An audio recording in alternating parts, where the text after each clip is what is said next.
Now, when you see the play as a witness of the destroying forces, you will know how to also maintain yourself better. To separate yourself is easier when you take to austerity.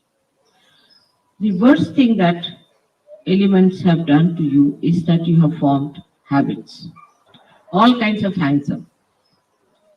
Some people are fond of bathing, some people are fond of not bathing. Some people are fond of getting early in the morning, 4 o'clock, and singing songs and waking up everyone. And some are good at sleeping till 10 o'clock. Some like very light colored dresses, some like very loud colored dresses. If you are English, then you want to have English style everything. Horrible, insipid food. If you are French, you want to have wine little bit. If you are Italian, you want to have carbohydrates too much. If you are Spanish, you want to have too much fats. If you are Indians, you want to have too much of spices. So to change this habit, you have to give first of all the extremes that you like. Now, if you say that I like uh, bland food, bland food, then you should say I must eat lot of chilies. If you say I like pale colors, then you wear very loud ones. Go from one extreme to another extreme to begin with. But I've seen people when they go from one extreme, they get stuck up on the other side also. So we have to be in the center, not to the extremes. A man who is an Avdhuta, the one who is a great master, can never be hanged up by any hangs up.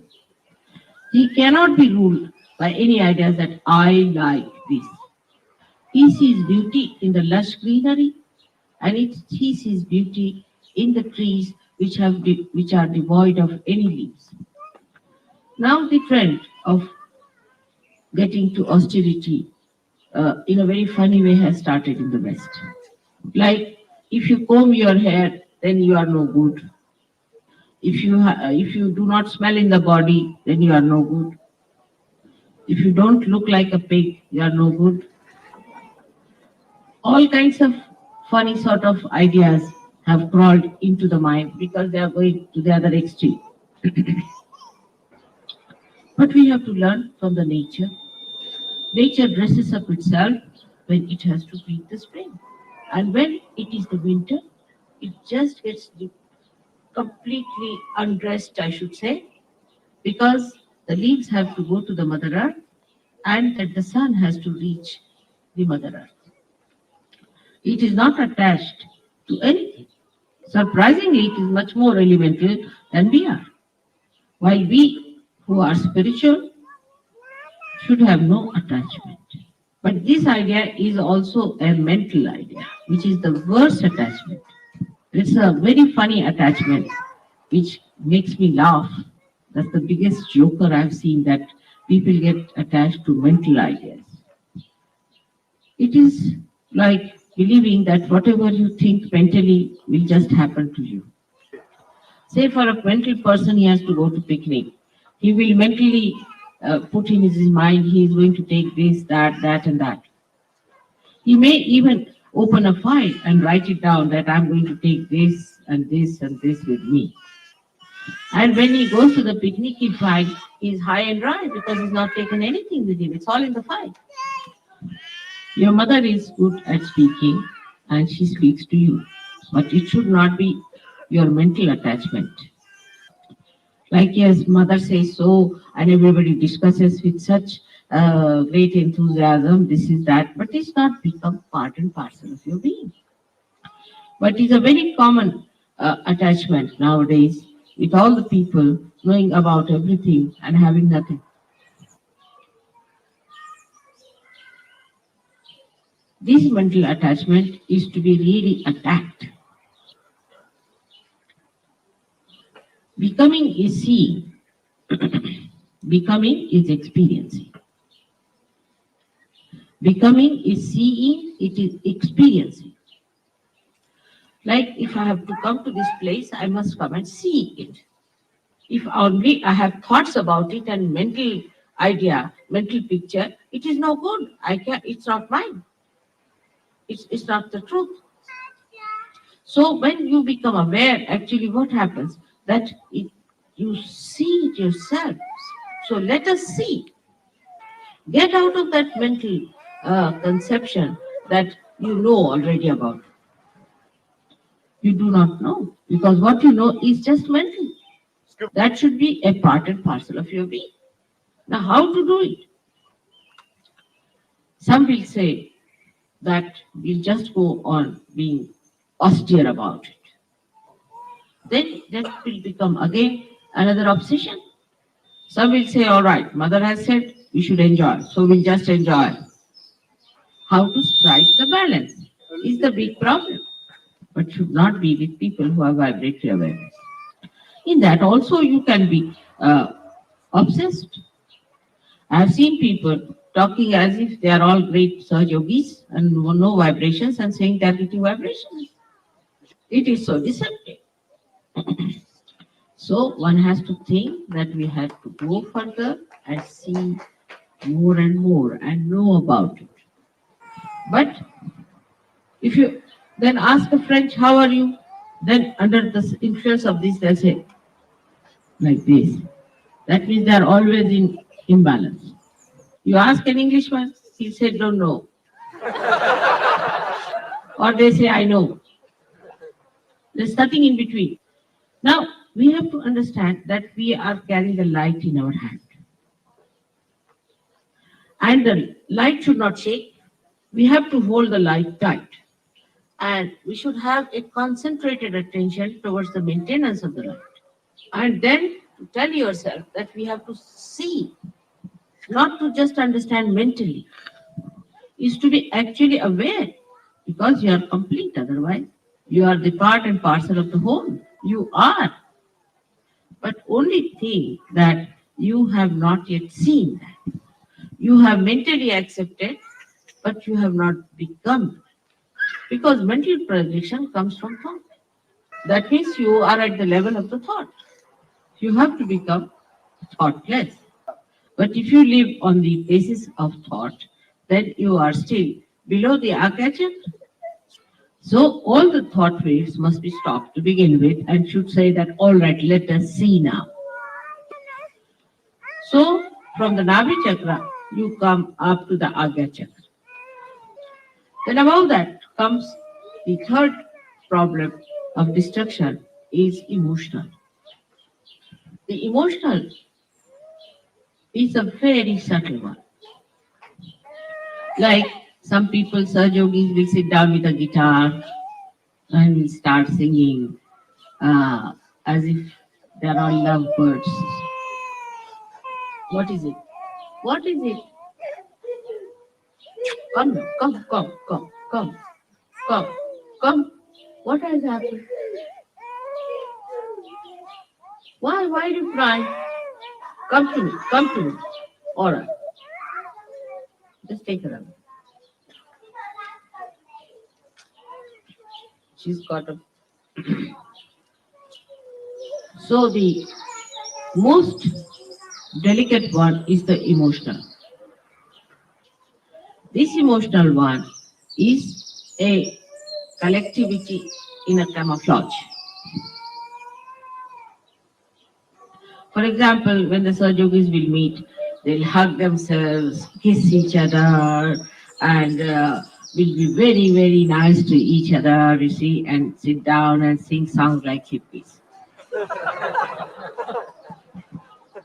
Take the guitar in the hand and swing on the tune of love. This is actually, we should be at the collectivity point. And that, of course, is very difficult to get rid of because it gives you a very comfortable feeling. And people get confused with emotions. They think it is joy. Joy only can be achieved through complete detachment. The detachment which is egoless and super egoless. But now, the problem that human beings start facing is the assumption that they are gurus. They start speaking about Sahaja Yoga, talking about Sahaja Yoga, and they start thinking that they have become already Sri Krishna. They have even a greater ego than the person who is actually ignorant about surgery. Actually, Ignorant about surgery. They start talking with such tremendous ego that I myself frightened of them. How much they know about Surge Yoga, I sometimes think.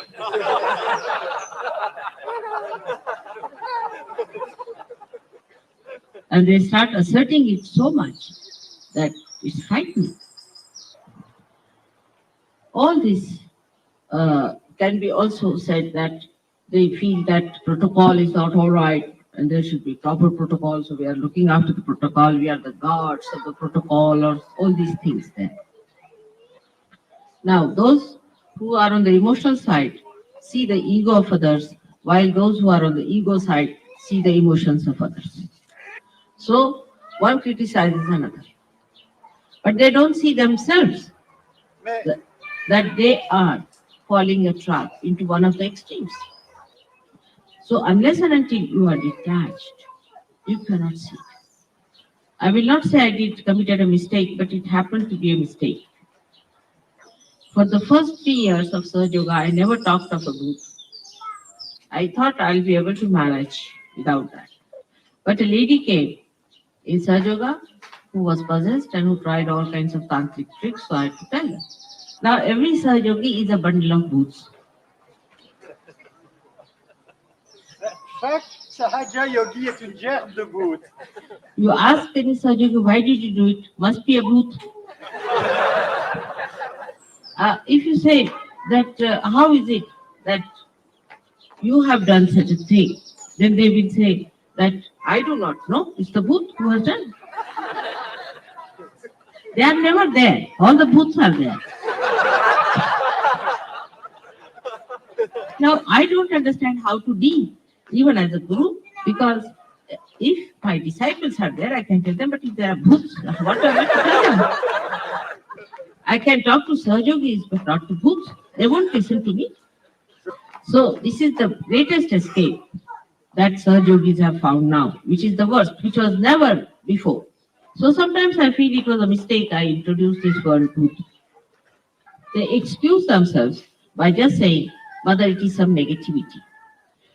Unless until there is something in you that contains the negativity, how can there be negativity? If you are detached, if like stone, then you cannot contain this negative water in itself, in it. You don't become more negativity, you become more a guru. Now, when I say that you should not be negative, supposing under such circumstances you should not be a booth, you should be yourself, then they start feeling guilty. So all kinds of anti-guru tricks are working out. I'm your guru, and it is anti your guru to play these tricks upon yourself. Now you will play these tricks with me. What's the use? You have to gain something, and you are playing trick against yourself if you are playing them against me. You have to be more aware. You are not to be destroyed. Apart from that, you have to save others. How will you do it? In case if you do not accept that it is your privilege, that it is your fortune, that you have been chosen to be the medium of God's work. Sometimes I feel all the booths have come to me for realization and I am not going to become a booth myself.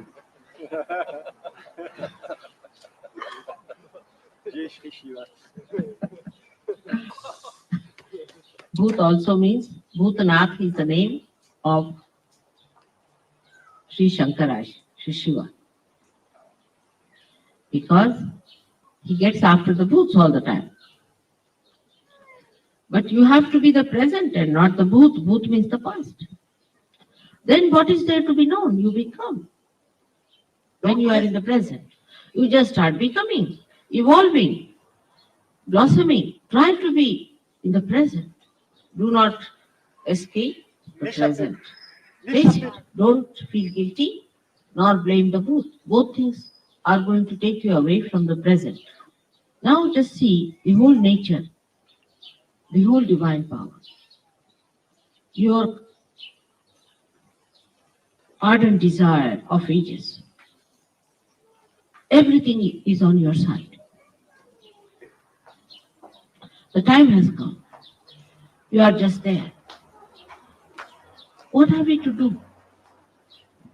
Just stand in the center, at the axis. Try to keep yourself at the axis. And then you just see the periphery moving, you don't mind. When you see yourself misbehaving in any way, punish yourself. It is better that you punish than the divine punishes you, because that's a severe punishment. But do not feel guilty, because you have not done anything wrong. It's the bhoot which has done.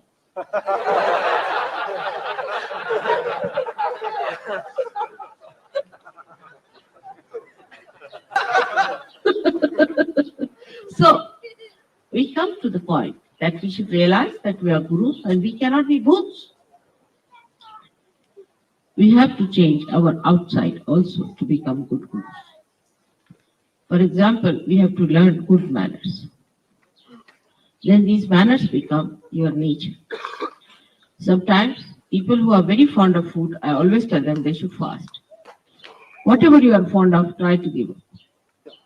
Try to overcome your sicknesses of attachments, your habits. Once your Guru Tattva is established, you will be accepted as a Guru. There will not be any need for you to say that you are a Guru. People will know that you are. We don't have to then write on our foreheads that we are Gurus. People will know that this is a Guru walking. You can see the divinity walking. You can see the dignity walking, the glory coming up. You have to change from within. And the light of that within enlightenment will be shown outside. But it should not be a mental idea or an emotional idea, but should be the happening, the becoming, the awareness. You have to experience through your own experimentation upon yourself. Even I do that. When I cannot reach you from one end because you are a booth, I reach you from the other. If somebody says he is a booth, then I see that he suffers a little and faces it, the booth in him. For example, I tell someone that please do this, and he forgets completely about it. And he says it is a booth that has done. So then he loses his purse, and then I say the booth must have taken away the purse. But I experiment with myself. I first see how I should approach you. If it doesn't work out, I try something else within myself, because it's a very tricky time we are with. If we had gone according to the Shariat or the chapter of Levi, all the booths would not have been here. Maybe no Sahajogis might have been left also. And this mental projection is such a common thing that is difficult to detach people. But only way I can play tricks with you is by experimenting myself on you. In the same way, you must play with yourself and try to put yourself in an experimental box.